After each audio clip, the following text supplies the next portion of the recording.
เจริญสุขีพ่อแม่พี่น้องตัวคงเขตห้องมนุษย์โลการายการวันนี้มีวาสนาได้พลิกขึ้นมาออกอากาศกล้องผู้ฮือคนฟัง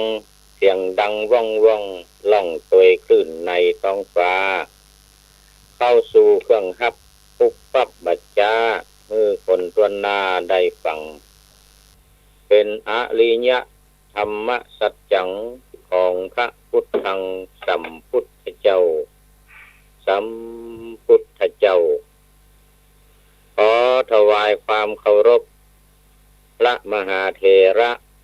พระเถรานุเถระเจ้าคณะพระสังฆาธิการทั่วโลกและขออำนวยพรแด่ท่านผู้ฟังทั้งหลายวันนี้รายการพระไทยขออภัยเสียงธรรมกำจัดโควิด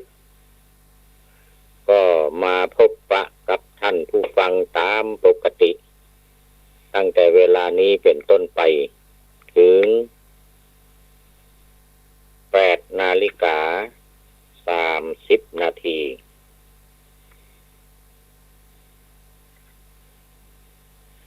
วันนี้ก่อนที่จะเข้าสู่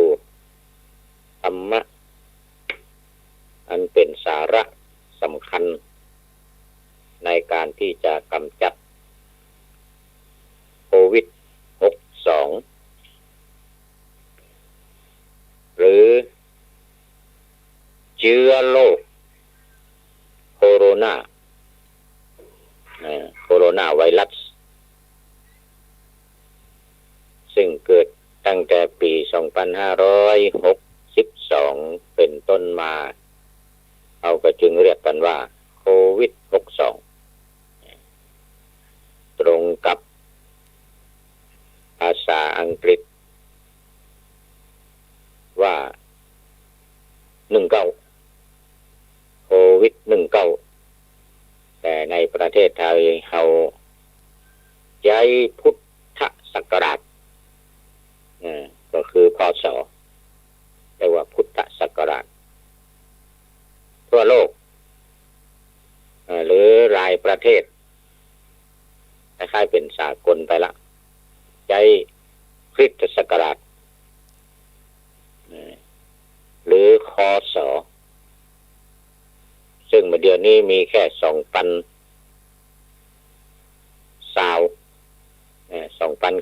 ปีแต่พุทธศักราชของเฮานี่หรือพ.ศ. นี่2563หลังจากพระพุทธเจ้าปรินิพพานถ้านับตั้งแต่พระพุทธเจ้าตรัสรู้มาก็เพิ่มทำ45 ปีบวก63ถ้านับตั้งแต่พระพุทธเจ้าประสูติมาก็บวก80 ปีนะ63บวก80 ปีนะบวกเอาเองนี่คือความเก่าแก่ของศักราชที่เราใจกันในประเทศไทยมาเมินนานคือพุทธศักราชนั่นก็หมายถึงว่าพระพุทธศาสนาเข้ามาในประเทศไทยก่อนศาสนาคริสต์ก่อนศาสนาอื่นๆแต่เข้ามาสมัยแรกๆนั้นมากับก็คนขายมากับคนขายจากประเทศอินเดียจากคนอินเดีย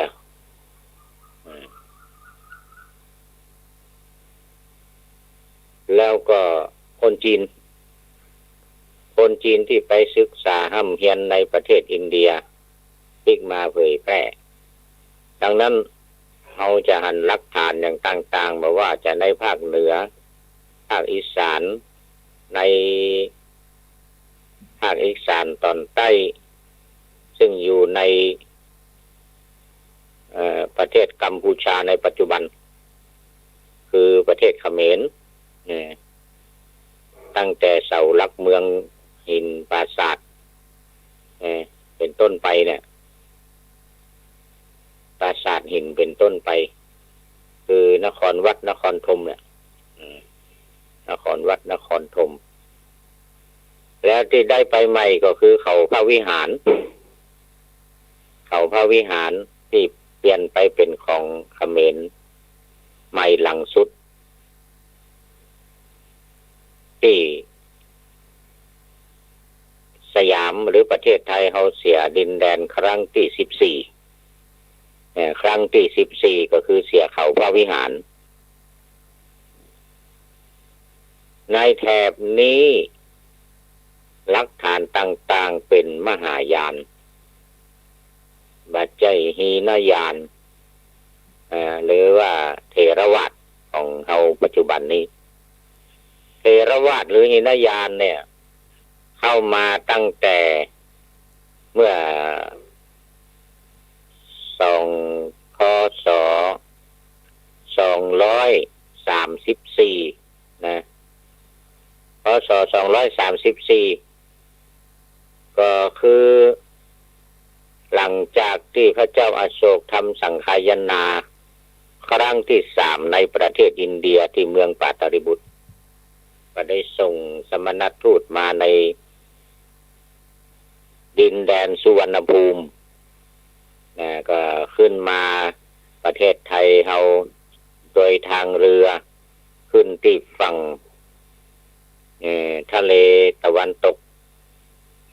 ก็คือที่เมืองที่จังหวัดนครศรีธรรมราชขึ้นมาที่จังหวัดนครศรีธรรมราชที่ห้านเขาจะมีหลักฐานก็คือพระเจดีย์ซึ่งปัจจุบันนี้เรียกว่าวัดพระบรมธาตุวัดเจดีย์ใหญ่วัดเจดีย์หลวงแล้วขึ้นมาแถมน้อยหนึ่งที่จังหวัดนครปฐมก็จะมีเจดีย์นครปฐมเนี่ยพระเจดีย์นครปฐมเนี่ยเป็นหลักฐานอยู่ว่าพระพุทธศาสนาได้เข้ามาเมื่อปี2,200เมื่อปี234ปี234ปีเนี่ยเป็นปีที่พระเจ้าอโศกมหาราชทำสังฆายนาเสร็จเรียบร้อยส่งสมณทูตออกไป9 สายในประเทศไทยหรือในสุวรรณภูมินี้เป็น1 ใน 9นั้นซึ่งก็มีหลักฐานอยู่ในประเทศศรีลังกาไปทางอะไรอย่างนั้นน่ะทางตะวันตกทางเหนือทางใต้อย่างก็ว่าไป9 สายในอินเดียเองก็มี2-3 สายไปทางจัมมูคัชเมียร์ไปทางคันธาระคือทางกรุงนิวเดลีปัจจุบันนั่นน่ะเมืองอัคราอย่างต่างๆไปสายโยนกไปสายอะไรเพิ่นเรียกว่าไปอย่างนั้นเปอร์เซียอย่างนี้นะอันนี้เข้ามาหลัง234 ปีประมาณ235 ปีเนี่ย34-35 ปีเพราะว่า234นี่เพิ่นทำสังฆายนาครั้งที่3ดังนั้นพระพุทธศาสนาที่เข้ามาในประเทศไทยในเขตภูมิภาคสุวรรณภูมิเนี่ยมีพม่าไทยแถวเขมรลาวลงไปอินโดนีเซียมาเลเซียอันนี้ถือว่าเป็นสุวรรณภูมิหมดสมัยนั้นสมัยนั้นถือว่าเป็นสุวรรณภูมิอินโดนีเซียก็ว่าขึ้นที่เพิ่นก่อนเพิ่นมีหลักฐานคือพระเจดีย์ใหญ่บรมพุทโธหรือบูโรบูโดเนี่ยในอินโดนีเซียเป็นหลักฐานเขาก็ว่าอย่างนั้นในพม่าก็ว่าขึ้นที่ฝั่งทางพม่าก่อนก็มีเจดีย์ ชเวดากองหรือว่าพระธาตุตะกุ้งที่เขาเคารพนับถือกันกันไปไหว้กุปีพระธาตุตะกุ้งนี่นะก็คือที่มันอยู่เมืองย่างกุ้งเราเขาเรียกว่าพระธาตุตะกุ้งที่เพื่อนเรียกว่าชเวดากองนี่ก็ว่าเป็นหลักฐานของเพื่อนว่าสุวรรณภูมิเนี่ยพระพุทธศาสนามาสมัยพระเจ้าอโศกเนี่ยขึ้นที่หันนะบ้านก็มีอยู่หลายความคิดความหันหลายตำรับตำราทางประเทศไทยเขาก็ว่าขึ้นที่นครศรีธรรมราชนี่แหละมีหลักฐานพระเจดีย์ใหญ่มานครปฐมก็มีเจดีย์พระเจดีย์นครปฐมเนี่ยเป็นหลักฐานนี่นะว่ากันไปนะก็เป็นยังก็ถือว่าพระพุทธศาสนาเข้ามาสองครั้งใหญ่ๆครั้งแรกที่ได้กล่าวไปตอนต้นนั้นเป็นพระพุทธศาสนาฝ่ายมหายานพระหมู่พ่อกล้าทั้งหลายส่วนใหญ่มาจะเป็นมหายานยิ่งมาจากจีนนี่ก็ยิ่งเป็นมหายานเพราะว่าเพิ่นไปเรียนสายมหายานมาเพราะว่าจะเป็นท่านพระถังซัมจั๋งอี้จิงหรือว่าพระองค์อื่นๆที่นำพระพุทธศาสนาจากประเทศอินเดียเข้ามาเผยแผ่ในเมืองจีนในประเทศจีนในประเทศไทยในสุวรรณภูมิก่อนหน้านั้นก่อนปี234ก่อนปี234มาก่อนแล้วมากับหมู่พ่อกล้าทั้งหลายเป็นฝ่ายมหายานหลักฐานที่เขาหันในภาคอีสานในภาคเหนือเจดีย์กาพระพุทธรูปกาอย่างนารายณ์บรรทมศิลป์เนี่ยมาเตยกันกับศาสนาพราหมณ์เนี่ยศาสนาพราหมณ์หรือศาสนาฮินดูปัจจุบันเนี่ยมาเตยกันเพราะว่ามาจากอินเดียเนี่ยมันคนเป็นพราหมณ์เป็นฮินดูเป็นพุทธเตยกันมาเป็นพราหมณ์เป็นฮินดูเป็นพุทธก็มาผสมกับคนจีนที่ไปศึกษาพระพุทธศาสนามาจากประเทศอินเดียมาตั้งรกรากแม้แต่สมัยที่จีนปกครองอยู่ในแถบประเทศมาเลเซียอินโดนีเซียนี่นะขึ้นมาจนถึงภาคใต้ของประเทศไทยเฮาเนี่ยมหายานทั้งนั้นเป็นฝ่ายมหายานเหมือนกับที่ท่านเจ้าพระคุณสมเด็จ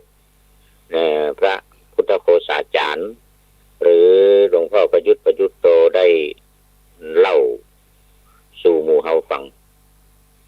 ว่าทางภาคใต้ของประเทศไทยเฮาเนี่ยสมัยก่อนลงไปจนถึงมาลายูลงไปถึงมาลากาที่อยู่ในมาเลเซียปัจจุบันเนี่ยนะลงไปหมดละแถวฝั่งทะเลที่เกาะบอร์เนียวเกาะชวานะที่ประเทศอินโดนีเซียตั้งอยู่ขณะนี้เกาะบาหลีแล้วแถวในมาเลเซียแถวมาลากาเนี่ยตรังกานูไซบุรีเปลัก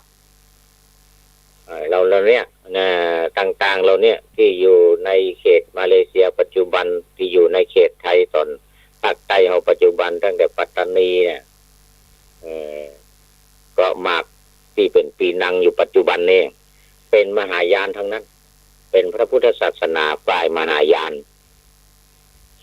นะเมื่อหมดอำนาจลงหมดบารมีลงศาสนาอื่นเข้าแทนมีศาสนาอิสลามเป็นต้นแข่งขึ้นมาปกครองขึ้นมาสู้รบกันศาสนาพุทธฝ่ายมหายานอ่อนกำลังลงกับการศาสนาอิสลาม อิสลามก็เขายึดหมดศาสนาพุทธเหลือแต่ซากเขาไปดูในมาเลเซียไปดูในอินโดนีเซียเหลือแต่ซากวัดเก่าแล้วก็เป็นวัดฝ่ายมหายานไปดูพระพุทธรูปสังเกตดูวิหารลานพระอย่างต่างๆเนี่ยจะเป็นแบบมหายานเป็นส่วนใหญ่ที่นายานของเขานี่ก็เข้าไปทีหลังอย่างว่านะเขามาทีหลังหรอกมาทีหลังมายุคมาสมัยของพระเจ้าอโศกมหาราชส่งเข้ามานี่มันได้ฝ่ายหินยานฝ่ายเทรวาสเขาเนี่ยที่ส่งไปในศรีลังกาส่งมาในสุวรรณภูมิในประเทศไทยเขาอันนี้ก็เป็นความเป็นมาเรื่องพศเนอะนี่วันนี้นะเรื่องพศโควิด-62ถึงมันตรงกับของศาสนาคริสต์โควิด-19ปี2019ของเฮา2562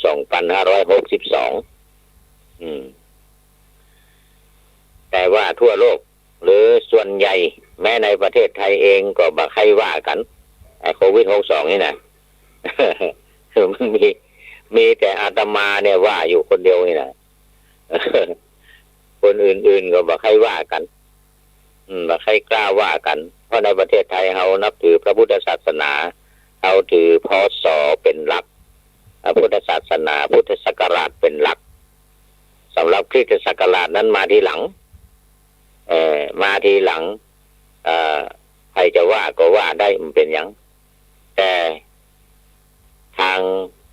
การทางรัฐบาลหรือว่าชาติประเทศไทยเขาเนี่ยนะ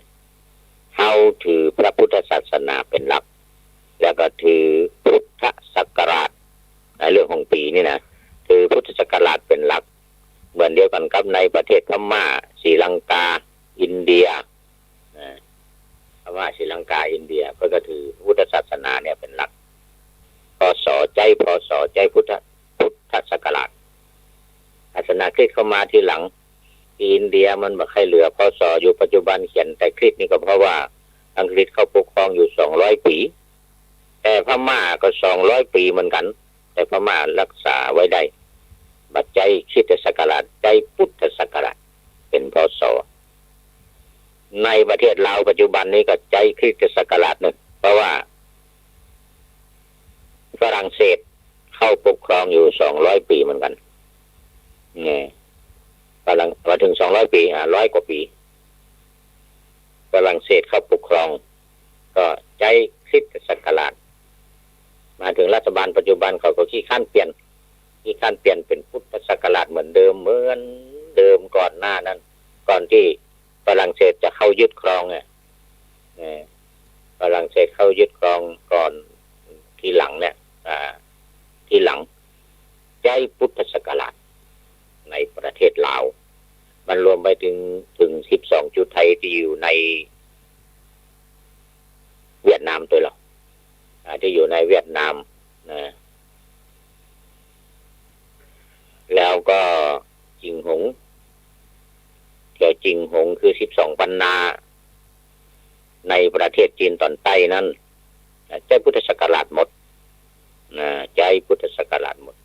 แต่ประเดี๋ยวนี้ก็ใจคริสตศักราชเข้ามาแทนชาวพุทธในประเทศจีนก็ยังใจ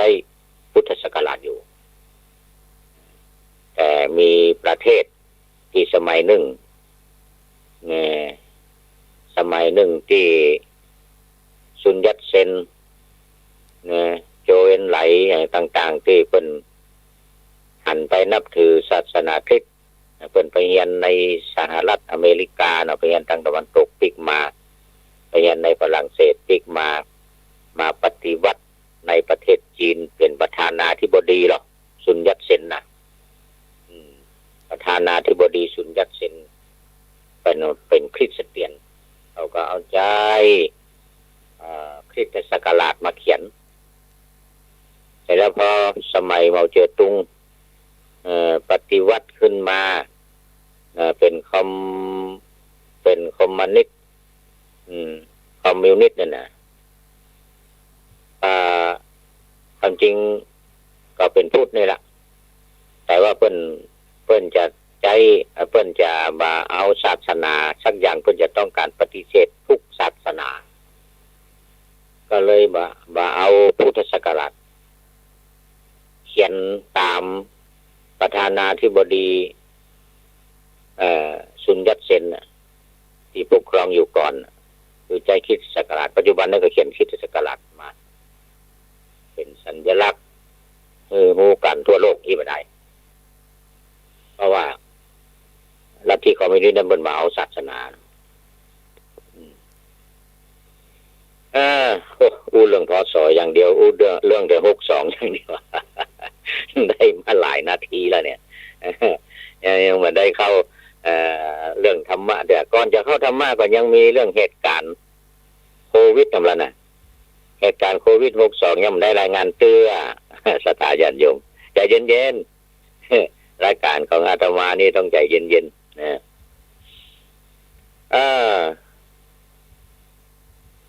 องค์การ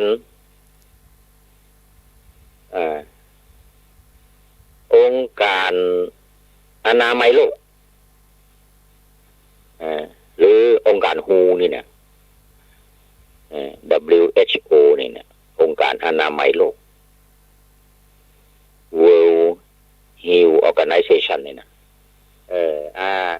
ด้านสุขภาพอนามัยโลกเพิ่นประกาศออกมาแล้วคือมันมีนักวิทยาศาสตร์การแพทย์นักวิทยาศาสตร์การแพทย์เปิดเผยออกมาว่าโควิดเนี่ยมันแพร่ไปในอากาศได้นี่นะ 2-3 วันมาเนี่ยแล้วก็จี้ไปทางองค์การอนามัยโลกว่าจะต้องแก้ไขคำเตือน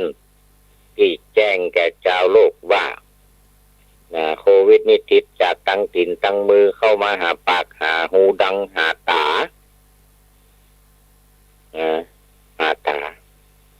ว่าเดี๋ยวนี้โควิดมันแพร่ไปในอากาศได้สังเกตจากการแพร่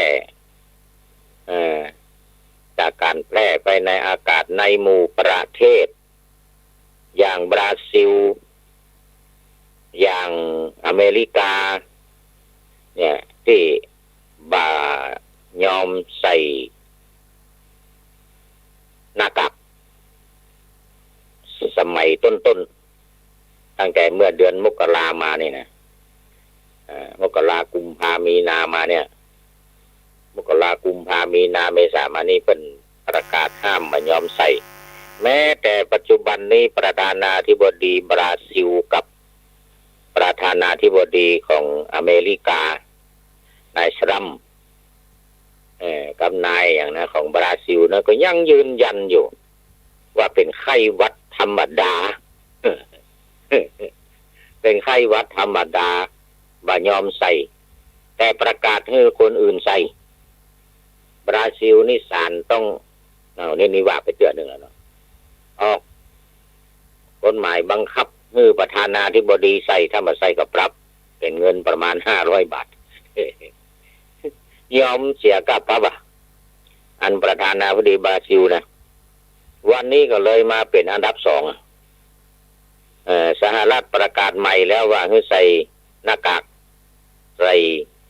เฟสชิลด์แต่ยังเป็นอันดับ 1อยู่ของโลก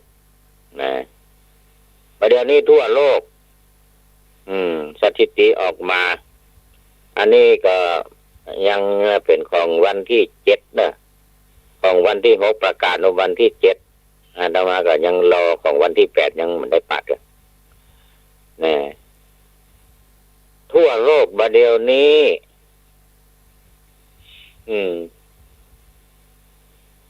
11,731,588ขออภัยเป็นข้อมูลเก่านะแต่ว่านี่ต้องเป็นข้อมูลใหม่แต่ว่านี่ยังไม่ได้เตื้อมาได้ข้อมูลใหม่แต่ว่าเป็นข้อมูลตะวันซืนวันที่7แต่ก็เป็นของวันที่6เพราะว่าประเทศไทยเฮามันก่อนทางตะวันตกหรอก